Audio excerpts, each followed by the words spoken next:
Bottom right-hand corner is going to be the blue Protoss, known as Huck.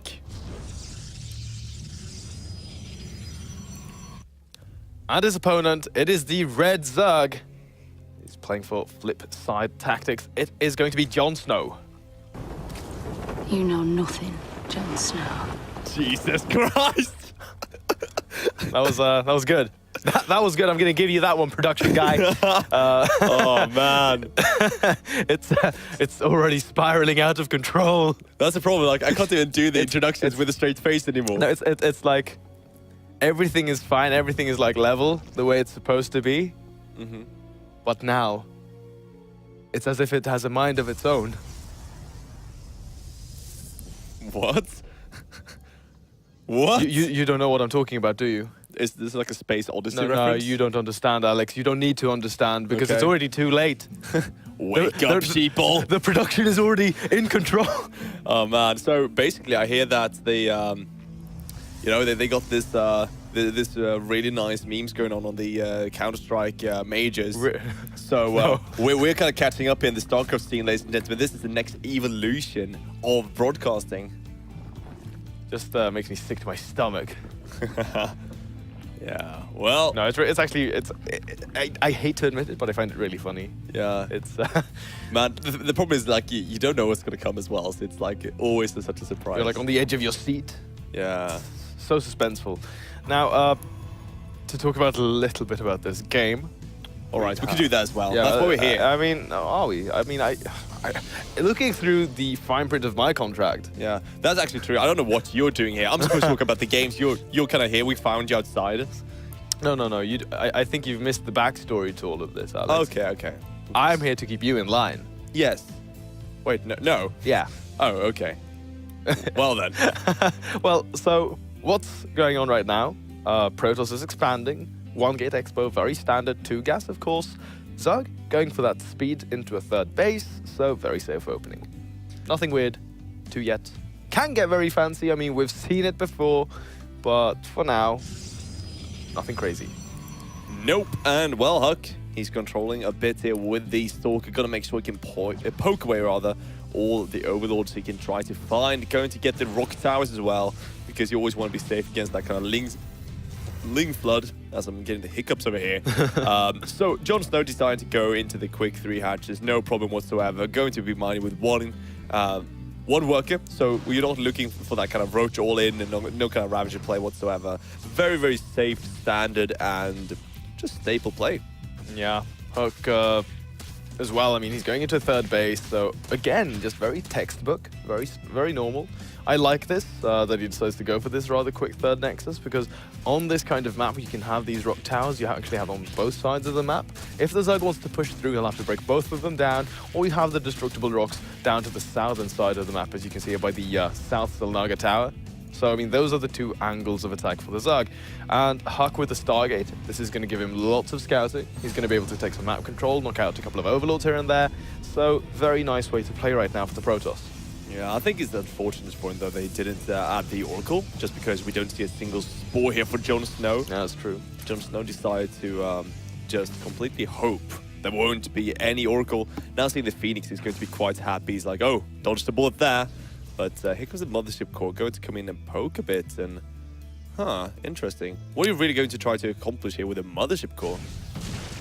Yeah, that's it's a little bit unusual that you see someone sending out the MSC like this. I mean, you've got the Phoenix, so it's kind of unnecessary, really. Yeah, redundant. Yeah, but I guess he just wants to make sure that he's got more information, because, of course, the Mothership Core has got decent vision. It's not up at the insane 15 vision range like it used to be, but for now, Twilight Council, Forge being added in here for Huck. Jon Snow with his lair finishing up. We'll see what he decides to go into. Adds an Evolution Chamber. Wouldn't be all too surprised to see the Hydra then go down. And there it is. There it is indeed. Very, very standard team now. Very quick Hydra play from Zergs. We did see quite a while. That kind of Roach Ravager style, but it kind of died off a bit. Now The Stargate was too good against it, man. Yeah, man. This kind of adept Phoenix style is just so effective against all Ravager player. We still see it, but I mean, it's definitely not your most common macro play. No, and I think it also comes... you have to take the map into consideration here. Because Ruins of Endion is a very specific map where you have certain styles where a little bit extra greed is something you can get away with. Perhaps something we wouldn't see on a map like Frozen Temple, for instance.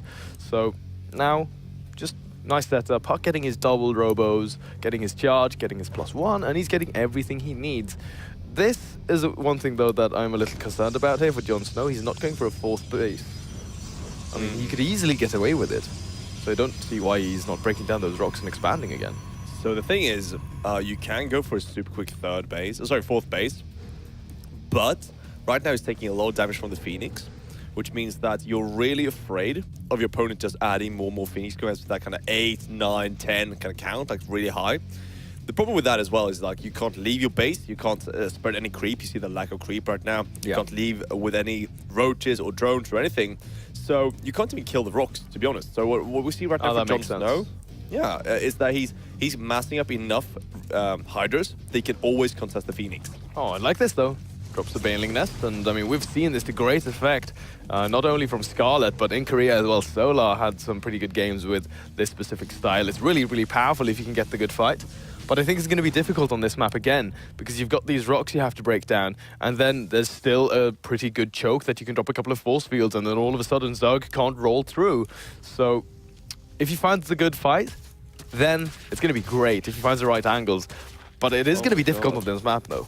Are we going to see Pathing Dance come out here? Oh, Phoenix, kind of trapped. Will he get away? Yeah, I'm just right now waiting for that to see where he's getting that infestation pit for. If we see Pathogen Glands, that's a very interesting choice. But no, going for very quick hive. So deciding to just get the Hydras as kind of staple unit to survive while you're just teching. So Jon Snow going into the late game super quick. I mean, this is like, sure, you could rush it slightly quicker, but this is still like, he's going for like no rush, 10 minutes. I'm just gonna get my hive. You're not gonna kill me with Phoenix, and that's it, basically. This is the fastest hive you can safely grab. Nothing, Jon Snow.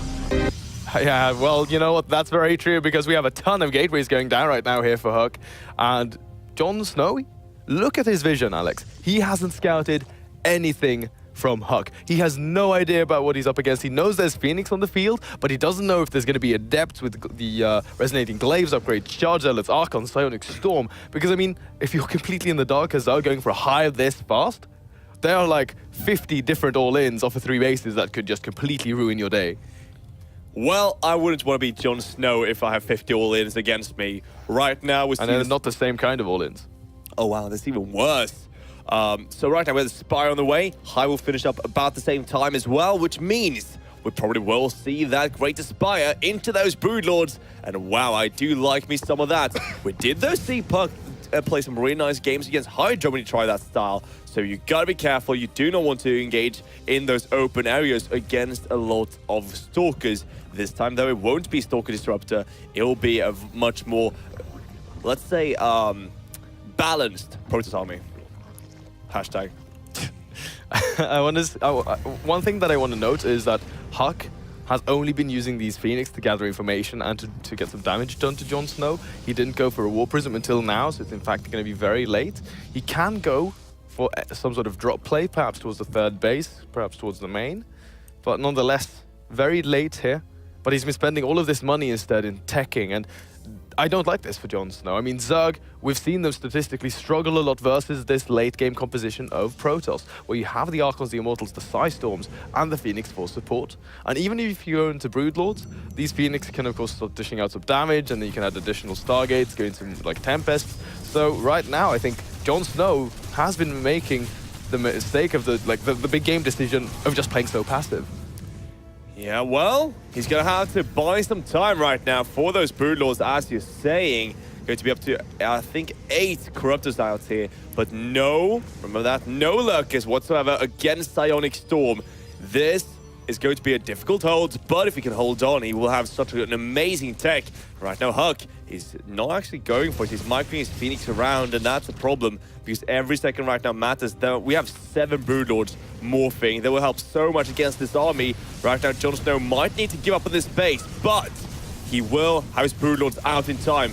Now there we go, first abducts, 1, 2, finds himself an Archon, but in the exchange, lots of Storms, loses one of those Vipers to a feedback as well. And Jon Snow forfeiting that hatchery. That is going to really start hurting his economy because he's down to only 3 bases mining. Huck with his 4th Nexus. Actually, a lot of these High Templar getting caught up by the Lings, going to force the defensive Storms out, but not before they die. And no more Psystorm on the field here for Huck. He has got very little anti-air as well to work with. He needs to add more Stargates to get those Tempests out on the field because otherwise he's going to be in deep trouble. Yeah, we don't have that many Phoenix as well, so, I mean, right now it's all about crushing these Hydras, but we don't have that much anti-air. Jon Snow, though, was quite aggressive with these Broodlords, so you gotta be careful. Here we go, Huck is engaging in, but he just doesn't have the anti-air. Very nice here, even using the AoE damage here from the Vipers to really deal with those Phoenix. Beautiful here by Jon Snow, just coming in, the Broodlords hard countering everything. Right now we do see Huck trying to get the Tempest, but they're just so late. Yeah, 3 in production, but there are not many Corruptors on the field right now here for Jon Snow. So in terms of things to deal with the Tempest, there's not all too many. I mean, it's just not great. He's got a lot of Hydralisks, but with the range of the Tempest, he will be able to eventually start cleaning this up. But there's a lot of transfusions at the same time for these Queens. So it's going to be a very dicey situation here. Huck is slowly getting pushed up against a wall. And here we go, the engagement from Huck, trying to get the kill on these Broodlords, but with transfusion, how is he going to? Well, he does have the Tempest. It's about Jon Snow right now, needing to pull those Hydras up to the high ground. Right now, he's focused on the ground army, but that's kind of irrelevant at this point. Although, he does get everything in the end. GG, Jon Snow takes the first game. Yeah, I think that, I mean, Huck had a good advantage there. He had the better economy. But here we are loading into game number 2. It is going to be Frozen Temple. Yeah, just north of the wall, we're going to see in the bottom right-hand side, it is going to be Jon Snow. You know nothing, Jon Snow. Well, he knows a little bit more now, though. I mean, to argue the point. But his opponent up here in the left-hand side, it is going to be our blue Protoss. It is Huck. Yeah, he doesn't get a clip. He's, I mean, maybe he's the Wildlings right now. Wildlings? Yeah, one of the Wildlings, like the Wildling tribes. What's a Wildling? You're sitting here right next to me and we're talking about Game of Thrones stuff and you don't know what a Wildling is? What's a Wildling? Alex, dude, no. I saw 6 episodes. Yeah, then you should definitely know what the Wildling is. Are they those things that come from the north of the wall? There's a lot of stuff on the north side of the wall. No, those are the White Walkers. Oh, the White Walkers, yes. They call them them in the books. Them, are they? Them. I never read the books. They capitalize the T. Or they or them, it's like something like that. So, but I mean, when you're watching a series, you can't emphasize. It's like, watch out for them, and you know, it gives you like this weird, makes this weird face. But no, the Wildlings are the guys dressed in like bear pelts, and they have these crude-looking weapons, and they hate everyone from the south, and they're super cold, and winter is coming, and everything is just gonna. It sounds like north of Sweden. Ha! It does sound like north of Sweden.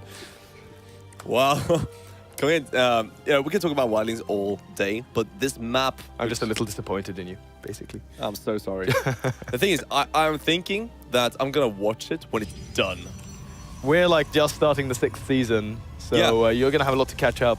Yeah, I'm just waiting for like when it's done, I'm going to take like half a year off everything and just have like 6 months of watching Game of Thrones. No, you'll finish it in 3 days. No problem. How? How many monitors do I need then? No, you just watch them one at a time. Just binge it all. You can't do that. You literally can't. Wait, how many episodes do we have? If we're season... We have a lot more than 3 days of Game of Thrones, trust me. I don't know how many episodes there are per season. A lot of them. Between like 8 and 12, perhaps? I don't know. I don't know what sort of formula they follow, so you might very well be right, because each episode is like an hour long. That would be a lot. But now this game is actually starting to get a little bit interesting. Alex, we see a Rotorn very quickly here from Jon Snow, and he's only on the 17 drone economy. He's going to go up to the 19, and this is something that we saw yesterday as well on this very map. It's a very strong build. No, it was on the arena, actually, my bad. But nonetheless, it's going to be a big attack. It is going to be a big attack, and you are completely right. We did see this yesterday. Here we are, though. Right now, Huck could get the scouts off. You need, as the all-inner here, to really deny everything from your opponent, of course. Goes both in ZvP and ZvT. And, well, he makes sure that this Adept can't scout too much. If, though, Huck clicks that gas geyser, you know something's off. But getting a Stargate here doesn't really indicate that he's understanding the danger is in right now.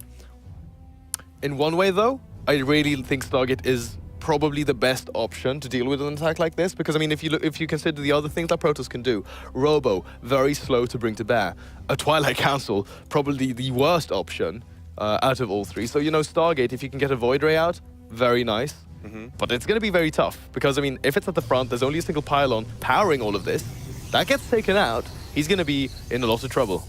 He is, and well, right now that Mothership Core is going to find the Queen, and now you know something's wrong. Right away, well, 3 more wrong. depths, and we see the first Phoenix come out. Would like to see the Oracle instead, but hey, it's going to be a Phoenix. We're going to see right now Jon Snow come up here. We do have 2 rounds more being added right now.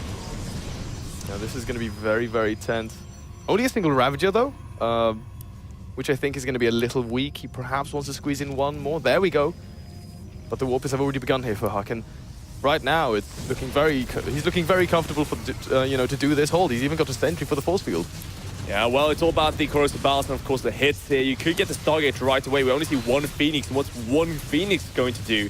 We're going to see that Stargate falling so quickly, and no wall off at all. We see these things getting on top of everything. Nice force field. Here comes the corrosive balance, not dealing all too much damage, only onto the pylon. And everything's getting cleaned up very nice here from Huck. Yeah, this is great though. Picks up one of these Ravagers as well, then that's the insta GG. Huck makes it a whole. And that's 1-1. So, our first player in the top left-hand side, the red Zerg, is Jon Snow.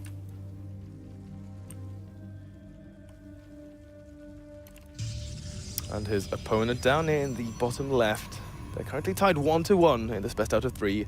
It is going to be Huck. Hold on. Hold on.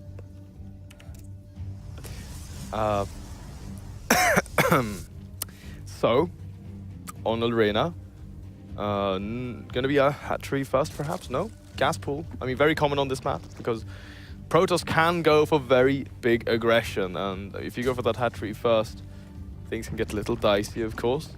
It's not as bad as it used to be in Heart of the Swarm, because, I mean, lots of drones, you get your units quicker, so. And of course, we see such an early block from the Protoss as well. Oh, so, that's nice, I like that.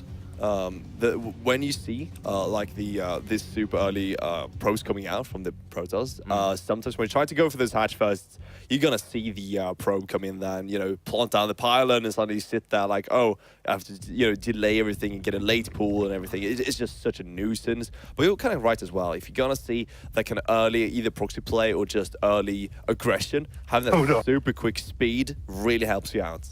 Yes, that's sort of become the staple thing here in ZvP. Having speed, that's, I mean, with the addition of the Adepts nowadays, you really have to have speed to combat that, because otherwise you will find yourself throwing away millions of Lings to deal with only like 4 Adepts, which can make things really awkward for the Zerg very quickly. So speed starts right now here for Jon Snow. He leaves a single guy in gas, so he will eventually be reaching that 100 mark, and from there, I mean, he can go to his lair, he can do whatever he really wants. But this is what I prefer seeing out of Zerg. Leave a drone in gas. Oh, Jon Snow. He was just pulling them out one by one, it seems like. So Jon Snow right now going to send 4 Lings across the map. That's all he's got. And, well, he's going to poke a bit. But, of course, there's enough with 1 Adept to really deal with this. No problem. We'll delay the pylon. And I like this, you know. You always should have some Lings. And having 4, if it is enough to kind of, you know, make sure that the probe doesn't come down and get a super early pylon. But as soon as you see the Mothership Core and all this, you just get out, you just make sure you keep your Lings. You don't want to keep losing this, of course, because they are your scouting force early on. Yeah, it's really annoying for Zerg if we see them lose those Zerglings, because that's 2 or 3 additional lava that you're not making into drones, and that can really hurt your economy, especially if you want to be playing super aggressive, then every single drone counts even more. But no, 3 hatch here for Jon Snow. Speed is now going to be finishing up, and for Huck, we see 3 more gateways. Perhaps a Robo going to be added in here. Drop play extremely powerful on this map, especially when we see the Sentry already in production here for Huck. So we'll have to keep our eyes open, see what tech he decides to go for. Right now, Jon Snow go up to 8 of these Lings. Might try to get some damage done in the natural, but of course, with these Adepts, you aren't going to get all too much. Getting 1 probe, still a decent trade. Like, you lost 3 Lings for a probe. That's okay.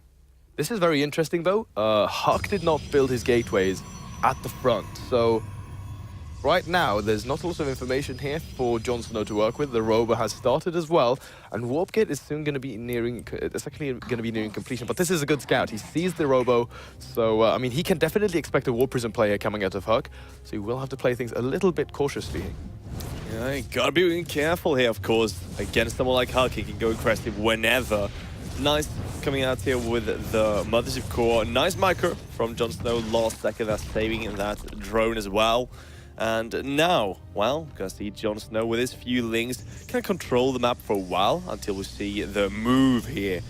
You know, with the big T and big M, the move come out from Huck.